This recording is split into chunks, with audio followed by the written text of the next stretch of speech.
Hello guys, welcome back to our Uyir nurseries channel. இன்றைக்கான வீடியோவில் நம்ம வந்து பார்த்துட்டு இருக்கிறது என்னாச்சுன்னு பார்த்தீங்கன்னா, காடமம்னு சொல்லுவாங்க, அதாவது ஏலக்காய். ஸோ இந்த செடி வந்து ரீசெண்டாக நம்ம நண்பர் வீட்டுக்கு போயிருந்தேன். அங்கே வந்து வச்சு வந்து ஒரு 4 வருஷம் ஆயிருக்குன்னு சொல்லியிருந்தாங்க. ஸோ இப்போ தான் வந்து பூத்துருக்குது. ஸோ பொதுவாகவே வந்து நம்ம ஒரு செடி வந்து தன்னுடைய வேலையை செய்யலை, உதாரணத்துக்கு வந்து பூ வைக்கக்கூடிய செடி வந்து பூ வைக்கலை, ஃப்ரூட் வைக்க வேண்டிய செடிகள் வந்து ஃப்ரூட் வைக்கல அப்படின்னா நம்ம பொதுவாக நம்ம பார்க்க வேண்டியது பார்த்திங்கன்னா அதனோட அமைவிடம்.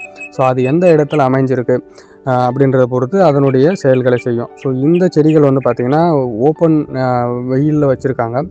பொதுவாக இந்த செடிகள் வந்து பார்த்திங்கன்னா டெம்பரேட் ரீஜனில் வரக்கூடியது. பட் இருந்தாலும் நம்ம இந்த வீட்டில் வந்து நண்பர் வந்து ரொம்பவே நல்லாவே வளர்த்துருந்தார். ஸோ நான் கொடுத்த சஜஷன் என்னென்னா, அதுக்கு வந்து நிழல் தர மாதிரியான பக்கத்தில் ஏதாவது ஒரு மரத்தை வைங்க அப்படின்னு சொல்லியிருக்கேன். பட் இருந்தாலுமே இது பூத்து இருந்தது, பட் காய்கள் காய்க்கலை. ஸோ அடுத்த வீடியோவில் நம்ம வந்து இது பூவோடையும் காய்களோடையும் இருக்கிறது அப்லோட் பண்ணுவோம். தேங்க்யூ. இந்த மாதிரியான செடிகள் வேணுன்றவங்க ஸ்க்ரீனில் தெரிகிற நம்பருக்கு வாட்ஸ்அப் பண்ணி ஆர்டர் பண்ணிக்கோங்க. நம்ம உயிர் நர்சரி சேனலை லைக் பண்ணுங்கள், கமெண்ட் பண்ணுங்கள், சப்ஸ்கிரைப் பண்ணி வச்சுக்கோங்க.